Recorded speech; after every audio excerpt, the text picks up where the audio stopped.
కడప జిల్లా బద్వేలు పట్టణంలోని స్థానిక సుందరయ్య కాలనీలో తెలుగుదేశం పార్టీ మాజీ జెడ్పీటీసీ ఎద్దుల ప్రసాద్ ఆధ్వర్యంలో ఏర్పాటు చేసిన సమావేశంలో 200 కుటుంబాలు తెలుగుదేశం పార్టీలో చేరడానికి సిద్ధమయ్యాయి. మాజీ ఎమ్మెల్యే విజయమ్మ, యువనేత రితీష్ కుమార్ రెడ్డిలు తెలుగుదేశం కండువా కప్పి సాదరంగా ఆహ్వానించారు. Sundaraiah colony, rickshaw colony, Tyagaraju colony, Shivanagar కు చెందిన 200 కుటుంబాలు టీడీపీలోకి చేరాయి.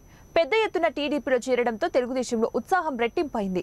ఈ సందర్భంగా యువనేత రితీష్ కుమార్ రెడ్డి, మాజీ ఎమ్మెల్యే విజయమ్మ మాట్లాడుతూ వైసీపీ ప్రభుత్వం మాటలు చెప్పి అధికారంలోకి వచ్చిందని, ప్రజలకు ఎలాంటి న్యాయం జరగలేదని, 4.5 సంవత్సరాలుగా విసిగిపోయిన ప్రజలు మార్పు కోరుకుంటున్నారని, టీడీపీ వైపు చూస్తున్నారని, నియోజకవర్గంలో అనేక కుటుంబాలు టీడీపీలోకి చేరినందుకు సిద్ధంగా ఉన్నాయని, టీడీపీకి మళ్లీ పూర్వ వైభవం వస్తుందని వారు పేర్కొన్నారు.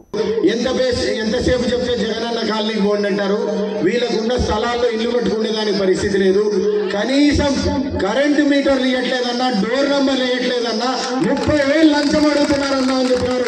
ఈ పరిస్థితిలో ఎక్కడ పోవాలా నిరుపేదలు అన్న చెప్పాడు ఇందాక. ఒక్కటే నేను పదవి అనుకోలేదు, సామాన్య కార్యకర్త ఒక గౌరవం కోసం ఈ రోజు పనిచేశానన్నా, ఒకటే అభిమానం గౌరవం కోసమే పనిచేశానన్నాడు. ఈ రోజు కార్యకర్త గాని నాయకుడు గాని అందరికీ ఒకటే మేము పిలుపునిస్తున్నాం. మనం మన ఆత్మగౌరవం కోసం పోరాడుతున్నాం. బద్వేలు ఎండిపోవడం గ్యారంటీ.